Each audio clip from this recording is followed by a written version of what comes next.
건강의 역설, 당신의 착한 습관이 몸을 공격하고 있다면 여러분, 지금 이 영상을 보시는 분들 중 상당수는 건강에 대해 매우 진지한 태도를 가지고 계실 겁니다.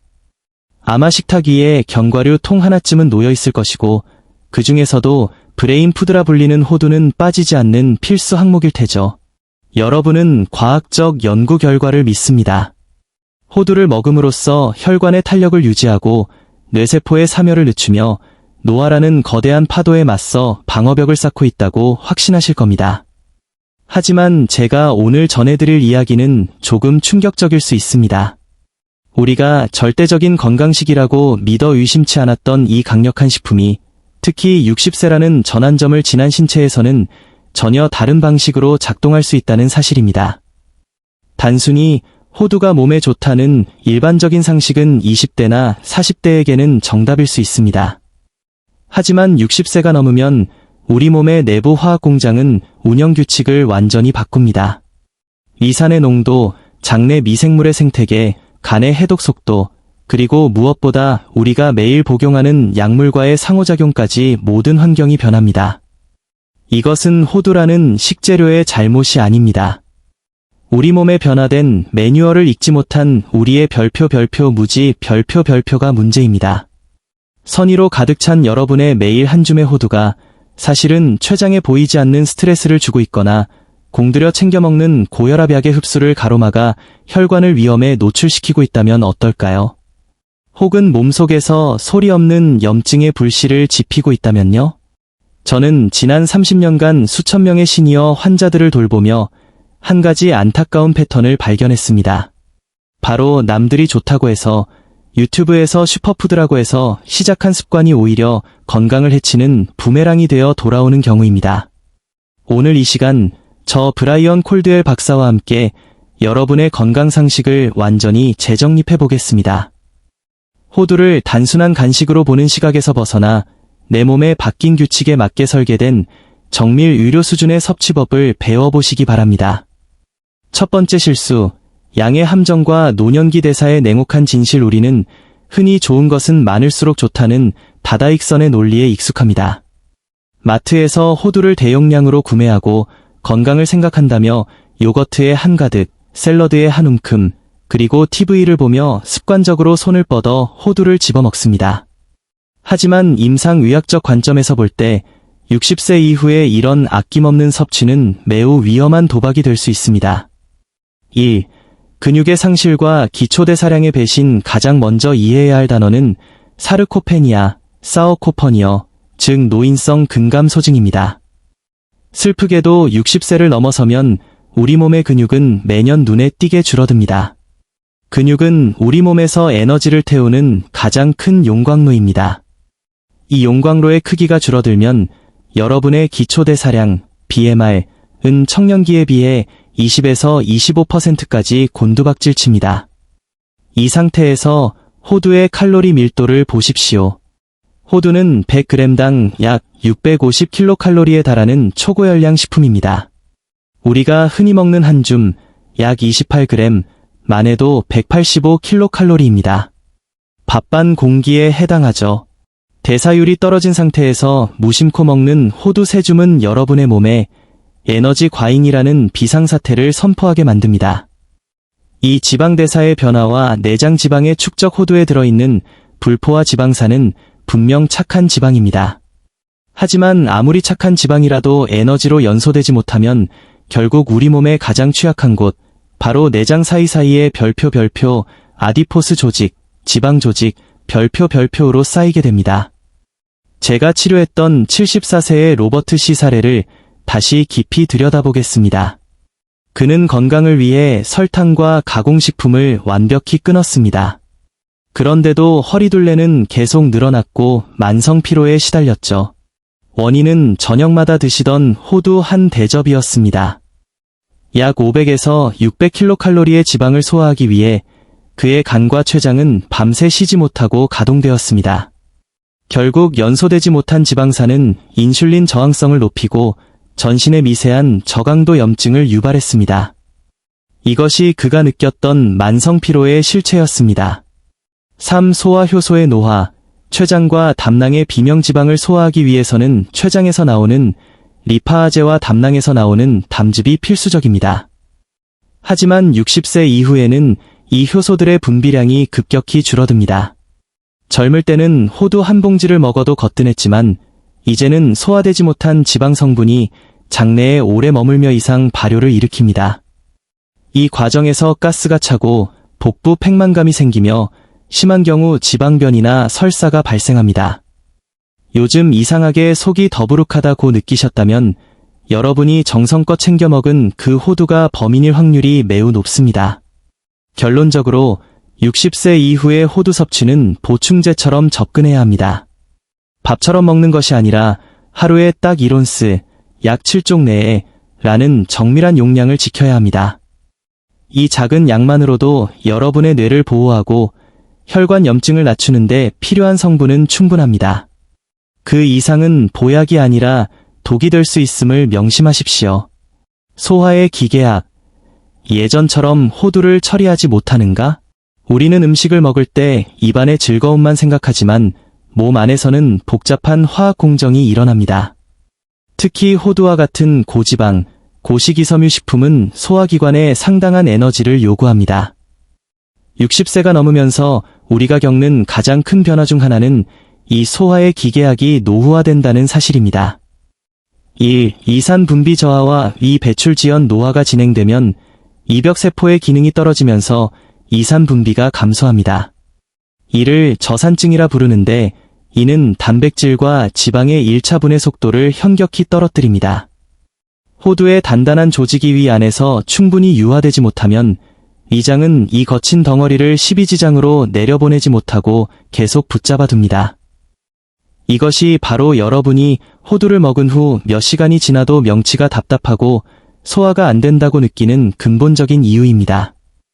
이 췌장과 담낭의 효율성 저하 지방 소화의 핵심은 췌장에서 분비되는 리파아제와 담낭에서 나오는 담즙입니다.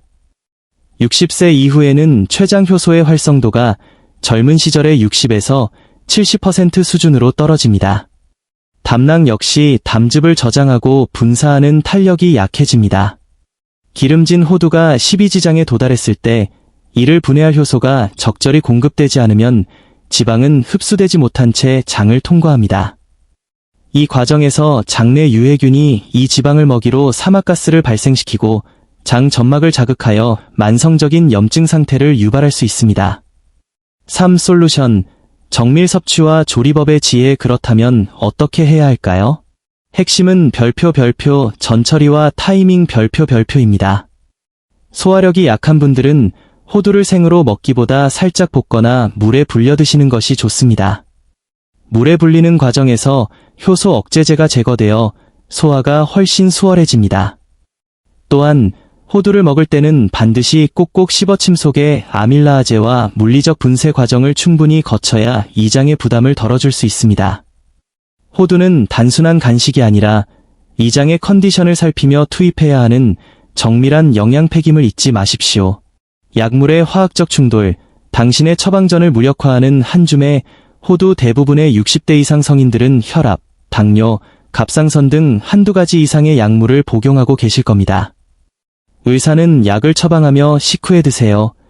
혹은 공복에 드세요 라고 주의를 주지만 호두와 같은 특정 식품이 그 약의 화학적 구조를 어떻게 변화시키는지까지 설명해주지는 않습니다. 1. 가스트릭 엠프티잉. 게스트릭 엠프티잉의 마법과 저주. 약물이 효과를 내려면 위를 지나 소장의 도달의 혈관으로 흡수되어야 합니다. 하지만 호두의 풍부한 불포화 지방과 풍부한 섬유질은 이장의 운동을 느리게 만듭니다. 약을 먹을 때 호두를 함께 먹으면 약 성분이 호두의 지방망에 갇혀 이장에서 몇 시간 동안 머물게 됩니다. 이는 단순히 약효가 늦게 나타나는 문제가 아닙니다. 이산에 취약한 특정 약물들은 이장에 오래 머물수록 성분이 파괴되어 실제 혈류에 도달하는 양이 처방된 용량보다 훨씬 적어질 수 있습니다. 즉, 약을 꼬박꼬박 챙겨 먹어도 몸 안에서는 약물 부족 상태가 지속되는 것입니다. 2. 특정 약물과의 치명적 상호작용. 특히 주의해야 할 약물들이 있습니다. 갑상선 호르몬제, 레보티록신. 이 약은 흡수 조건이 매우 까다롭습니다. 호두의 섬유질은 이 호르몬 성분을 자석처럼 끌어당겨 대변으로 배출시켜버립니다. 결과적으로 갑상선 기능 저하 증상이 개선되지 않고 피로감이 지속될 수 있습니다. 골다공증 치료제 비스포스포네이트. 이 약은 물 외에 다른 음식물과 섞이면 흡수율이 거의 0%에 수렴합니다. 호두와 함께 먹는 것은 비싼 약을 그냥 버리는 것과 같습니다. 혈압 및 심장약, 혈중 약물 농도가 일정하게 유지되어야 하는 혈압약의 경우 호두에 의해 흡수가 지연되면 혈압이 들쭉날쭉해지는 롤러코스터 현상을 겪을 수 있습니다. 3. 황금 시간대. 2시간의 법칙. 임상적으로 가장 안전한 방법은 별표 2시간 격리 법칙 별표입니다. 모든 약물 복용 전후 2시간 동안은 호두 섭취를 금하십시오. 특히 위장이 비어있는 오후 2시에서 3시 사이를 추천합니다. 이 시간에는 오전 약물의 대사가 거의 완료되었고 인슐린 감수성이 적절하여 호두의 영양 성분이 에너지로 전환되기 가장 좋은 환경이기 때문입니다. 약은 약대로, 호두는 호두대로 제 기능을 할 수 있도록 시간의 벽을 세워주어야 합니다. 소화의 기계학. 예전처럼 호두를 처리하지 못하는가? 우리는 음식을 먹을 때 입안의 즐거움만 생각하지만 몸 안에서는 복잡한 화학 공정이 일어납니다. 특히 호두와 같은 고지방, 고식이섬유 식품은 소화기관에 상당한 에너지를 요구합니다. 60세가 넘으면서 우리가 겪는 가장 큰 변화 중 하나는 이 소화의 기계학이 노후화된다는 사실입니다. 1. 이산 분비 저하와 위 배출 지연 노화가 진행되면 이벽세포의 기능이 떨어지면서 이산 분비가 감소합니다. 이를 저산증이라 부르는데 이는 단백질과 지방의 1차 분해 속도를 현격히 떨어뜨립니다. 호두의 단단한 조직이 위 안에서 충분히 유화되지 못하면 위장은 이 거친 덩어리를 12지장으로 내려보내지 못하고 계속 붙잡아 둡니다. 이것이 바로 여러분이 호두를 먹은 후 몇 시간이 지나도 명치가 답답하고 소화가 안 된다고 느끼는 근본적인 이유입니다. 이 췌장과 담낭의 효율성 저하. 지방 소화의 핵심은 췌장에서 분비되는 리파아제와 담낭에서 나오는 담즙입니다. 60세 이후에는 췌장 효소의 활성도가 젊은 시절의 60에서 70% 수준으로 떨어집니다. 담낭 역시 담즙을 저장하고 분사하는 탄력이 약해집니다. 기름진 호두가 12지장에 도달했을 때 이를 분해할 효소가 적절히 공급되지 않으면 지방은 흡수되지 못한 채 장을 통과합니다. 이 과정에서 장내 유해균이 이 지방을 먹이로 사막가스를 발생시키고 장 점막을 자극하여 만성적인 염증 상태를 유발할 수 있습니다. 3. 솔루션. 정밀 섭취와 조리법의 지혜. 그렇다면 어떻게 해야 할까요? 핵심은 별표 전처리와 타이밍 별표입니다. 소화력이 약한 분들은 호두를 생으로 먹기보다 살짝 볶거나 물에 불려 드시는 것이 좋습니다. 물에 불리는 과정에서 효소 억제제가 제거되어 소화가 훨씬 수월해집니다. 또한 호두를 먹을 때는 반드시 꼭꼭 씹어침 속에 아밀라아제와 물리적 분쇄 과정을 충분히 거쳐야 이장의 부담을 덜어줄 수 있습니다. 호두는 단순한 간식이 아니라 이장의 컨디션을 살피며 투입해야 하는 정밀한 영양팩임을 잊지 마십시오. 약물의 화학적 충돌. 당신의 처방전을 무력화하는 한 줌의 호두. 대부분의 60대 이상 성인들은 혈압, 당뇨, 갑상선 등 한두 가지 이상의 약물을 복용하고 계실 겁니다. 의사는 약을 처방하며 식후에 드세요, 혹은 공복에 드세요 라고 주의를 주지만 호두와 같은 특정 식품이 그 약의 화학적 구조를 어떻게 변화시키는지까지 설명해주지는 않습니다. 1. 가스트릭 엠프티잉. 게스트릭 엠프티잉의 마법과 저주. 약물이 효과를 내려면 위를 지나 소장의 도달의 혈관으로 흡수되어야 합니다. 하지만 호두의 풍부한 불포화 지방과 풍부한 섬유질은 이장의 운동을 느리게 만듭니다. 약을 먹을 때 호두를 함께 먹으면 약 성분이 호두의 지방망에 갇혀 이장에서 몇 시간 동안 머물게 됩니다. 이는 단순히 약효가 늦게 나타나는 문제가 아닙니다. 이산에 취약한 특정 약물들은 이장에 오래 머물수록 성분이 파괴되어 실제 혈류에 도달하는 양이 처방된 용량보다 훨씬 적어질 수 있습니다. 즉, 약을 꼬박꼬박 챙겨 먹어도 몸 안에서는 약물 부족 상태가 지속되는 것입니다. 2. 특정 약물과의 치명적 상호작용, 특히 주의해야 할 약물들이 있습니다.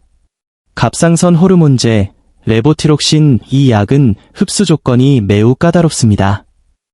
호두의 섬유질은 이 호르몬 성분을 자석처럼 끌어당겨 대변으로 배출시켜버립니다. 결과적으로 갑상선 기능 저하 증상이 개선되지 않고 피로감이 지속될 수 있습니다. 골다공증 치료제, 비스포스포네이트. 이 약은 물 외에 다른 음식물과 섞이면 흡수율이 거의 0%에 수렴합니다. 호두와 함께 먹는 것은 비싼 약을 그냥 버리는 것과 같습니다. 혈압 및 심장약, 혈중 약물 농도가 일정하게 유지되어야 하는 혈압약의 경우 호두에 의해 흡수가 지연되면 혈압이 들쭉날쭉해지는 롤러코스터 현상을 겪을 수 있습니다.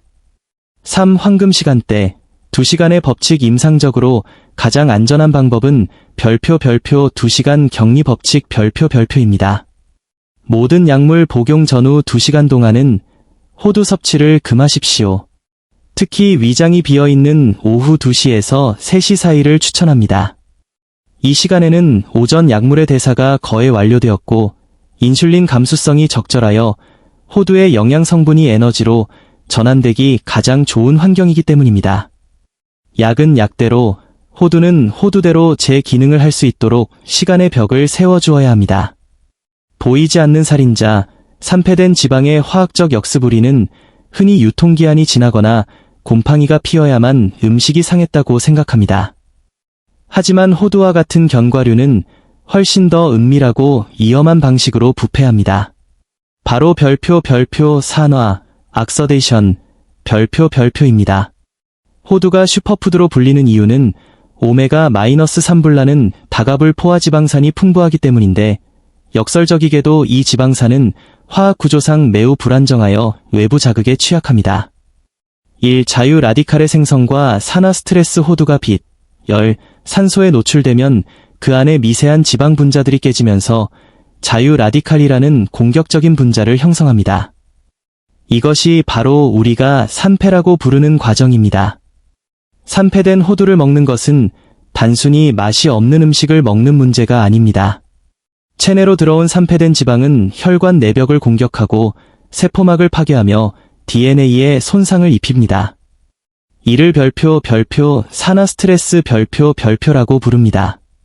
60세 이후에는 세포 복구 능력이 저하되어 있기 때문에 이러한 산화 스트레스는 고혈압, 당뇨와 같은 만성질환은 물론 아밀로이드 베타 플라크의 축적을 촉진하여 치매와 같은 신경퇴행성 질환의 가속 페달이 될 수 있습니다. 이 마트의 벌크빈, 벌비인을 경계해야 하는 이유. 많은 분들이 가성비를 따져 마트의 커다란 개방형 통에 담긴 호두를 구매합니다. 하지만 그곳은 산소와 형광 등 불빛이 24시간 호두를 공격하는 최적의 산패 장소입니다. 연구에 따르면 시중에 유통되는 벌크 호두의 상당수가 이미 초기 산패 단계에 진입해 있습니다.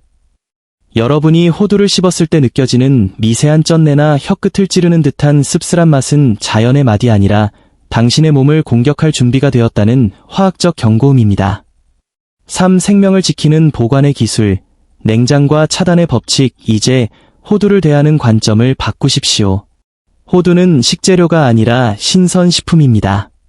불투명 용기의 사용, 빛을 차단하기 위해 투명한 유리병보다는 불투명한 용기나 은박 봉투를 사용하십시오.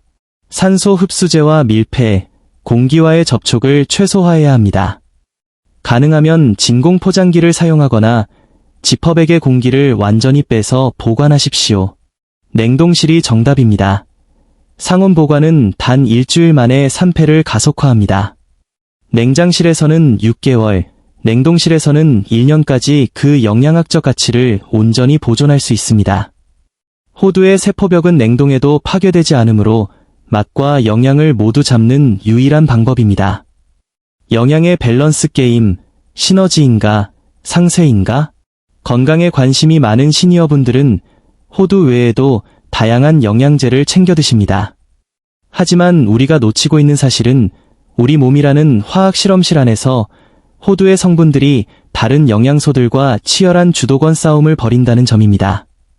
1. 오메가-3 오버도스와 출혈의 위험 많은 시니어들이 혈행 개선을 위해 오메가-3 생선기름, 영양제를 복용합니다.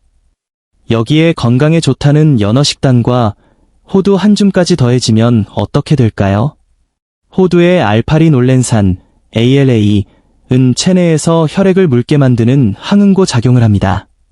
만약 여러분이 아스피린, 와파린, 클로피도그렐 같은 혈전 용해제를 이미 복용 중이라면 호두의 과도한 섭취는 혈액을 지나치게 묽게 만들어 비정상적 출혈의 원인이 될 수 있습니다. 잇몸에서 피가 자주 나거나 작은 충격에도 멍이 잘 들고 상처가 잘 아물지 않는다면 호두를 포함한 오메가-3 섭취 총량을 즉시 점검해야 합니다. 2. 안티뉴트리언트, 피틴산의 미네랄 약탈 호두에는 별표 피틴산, 피틱애시드, 별표이라는 성분이 들어있습니다. 식물이 종자를 보호하기 위해 가지고 있는 이 성분은 인간의 장내에서 칼슘, 철분, 아연과 같은 핵심 미네랄과 결합하여 불용성 복합체를 형성합니다. 즉, 미네랄을 몸 밖으로 끌고 나가버리는 것입니다. 골다공증 예방을 위해 칼슘제를 먹고 빈혈 예방을 위해 철분제를 먹어도 호두와 함께 섭취하면 그 흡수율은 절반 이하로 떨어집니다. 특히 면역력의 핵심인 아연까지 고갈시켜 감기에 잘 걸리거나 피부가 푸석해지는 부작용을 낳을 수 있습니다. 3. 보충제와 호두의 휴전 협정. 이러한 충돌을 피하는 방법은 명확합니다. 미네랄 영양제는 주로 아침 식사 직후에 복용하고 호두는 그로부터 최소 서너 시간이 지난 오후에 간식으로 섭취하는 것입니다. 이렇게 간격을 두면 호두의 피틴산이 영양제의 미네랄을 가로채기 전에 이미 흡수가 완료됩니다. 영양은 더하고 부작용은 빼는 이 간단한 시간차 전략이 여러분의 건강을 지키는 핵심 열쇠이니 체질과 질병의 경계, 호두가 독이 되는 숨은 증상들. 호두는 분명히 훌륭한 식품이지만 우리 몸의 특정 질환이나 체질적 특성과 만나면 예기치 못한 공격성을 드러내기도 합니다. 특히 60세 이후에는 신체의 여과 기능과 면역 반응이 민감해지기 때문에 다음의 4가지 그룹에 해당하신다면 호두 섭취에 있어 극도의 주의가 필요합니다. 1. 침묵의 통증, 신장결석과 옥살산의 습격. 신장결석을 한 번이라도 경험해보신 분들은 그 고통이 얼마나 처절한지 잘 아실 겁니다. 호두에는 별표, 옥살산, 악설레잇, 별표이라는 성분이 다량 함유되어 있습니다. 이 성분은 소변 속의 칼슘과 결합하여 날카로운 결정을 만드는데 이것이 바로 칼슘 옥살레이트 결석의 정체입니다. 나이가 들면 수분 섭취량이 줄어들고 신장의 여과 속도가 늦어지기 때문에 호두를 매일 먹는 습관은 신장에 미세한 돌을 쌓는 행위가 될 수 있습니다. 결석 병력이 있다면 호두보다는 옥살산 함량이 낮은 아몬드나 호박씨로 대체하거나 호두를 먹을 때 반드시 충분한 물을 함께 마셔 농도를 희석해야 합니다. 이 바람만 불어도 아픈 통풍, 퓨린의 역설 통풍은 혈중 요산 수치가 높아져 관절에 염증을 일으키는 질환입니다. 호두는 식물성 식품임에도 불구하고 별표 퓨린, 별표이라는 대사물질을 포함하고 있습니다. 체내에서 퓨린이 분해되면서 생기는 부산물이 바로 요산입니다. 이미 요산 수치가 높거나 통풍 발작을 경험한 적이 있는 시니어라면 호두의 고지방 성분이 요산의 배설을 방해하고 퓨린이 요산 수치를 직접적으로 높이는 이중 압박을 가할 수 있습니다. 이런 분들에게 호두는 영양제가 아니라 염증의 기폭제가 될 수 있음을 명심하십시오. 3. 민감해진 장과 면역의 반란. 성인기 알레르기. 가장 간과하기 쉬운 것이 바로 성인기 알레르기입니다. 젊을 때는 아무 문제 없이 먹던 음식도 노화로 인해 장벽이 얇아지고 면역 체계가 변화, 면역 노쇠 하면서 갑자기 적군으로 인식될 수 있습니다. 호두를 먹은 후 입안이 약간 가렵거나 피부의 원인 모를 두드러기가 돋거나 혹은 단순한 소화 불량처럼 느껴지는 복통이 반복된다면 그것은 단순한 노화 증상이 아니라 몸이 보내는 별표 알레르기 경고 별표입니다. 이 신호를 무시하고 계속 섭취하면 아나필락시스와 같은 치명적인 반응으로 이어질 수 있으므로 반드시 전문가의 진단을 받아야 합니다. 결론, 60세 이후의 영양은 속도가 아니라 방향입니다. 자, 이제 우리는 호두라는 작은 거인을 어떻게 다뤄야 하는지 긴 여정을 통해 배웠습니다. 결론은 명확합니다. 호두는 여전히 지구상에서 가장 훌륭한 장수식품 중 하나이지만 60세 이후의 여러분에게는 별표 복용 지침이 필요한 천연 처방전 별표가 같습니다. 1. 지혜로운 섭취의 3대 원칙 정리. 첫째, 정량의 원칙입니다. 하루 7쪽 내외의 신선한 호두면 충분합니다. 그 이상은 우리 몸의 용광로를 넘치게 할 뿐입니다. 둘째, 시간의 원칙입니다. 약물과 영양제로부터 2시간의 거리를 두어 서로의 길을 방해하지 않게 하십시오. 오후 2시에 호두 한 줌은 보약이 되지만 약과 함께 먹는 호두는 장애물이 됩니다. 셋째, 신선의 원칙입니다. 호두는 냉장고나 냉동고에서 숨쉬게 하십시오. 산패된 호두를 버리는 것은 낭비가 아니라 여러분의 혈관을 살리는 용기입니다. 이 장수의 기술은 파트너십에 있습니다. 인생의 후반전에서 건강관리란 단순히 무엇이 좋다더라는 정보에 휩쓸리는 것이 아닙니다. 그것은 내 몸이라는 오랜 친구의 목소리에 귀를 기울이는 과정입니다. 내 위장이 어떻게 반응하는지, 내 혈압이 어떻게 변하는지 관찰하며 식품과 내 몸 사이에 최적의 타협점을 찾아가는 것이 진정한 장수의 기술입니다. 여러분, 건강은 어떤 한 가지 기적의 식품으로 완성되지 않습니다. 오늘 배운 호두에 대한 깊은 이해처럼 여러분의 일상을 구성하는 사소한 습관 하나하나에 별표 의학적 지혜 별표를 더해 보십시오. 무조건적인 절제보다는 영리한 섭취를, 막연한 공포보다는 정확한 지식을 선택하십시오. 여러분의 식탁 위에 놓인 호두가 이제는 불안한 간식이 아니라 여러분의 뇌를 깨우고 심장을 뛰게 하는 가장 강력하고 정밀한 아군이 되기를 진심으로 바랍니다. 저는 앞으로도 여러분이 자신의 몸에 대한 최고의 전문가가 될 수 있도록 가장 신뢰할 수 있는 임상적 가이드가 되어 드리겠습니다. 오늘 내용이 도움이 되셨다면 건강한 습관을 나누고 싶은 소중한 분들에게 이 영상을 공유해 주세요. 여러분의 지혜로운 선택이 건강한 내일을 만듭니다. 시청해 주셔서 감사합니다.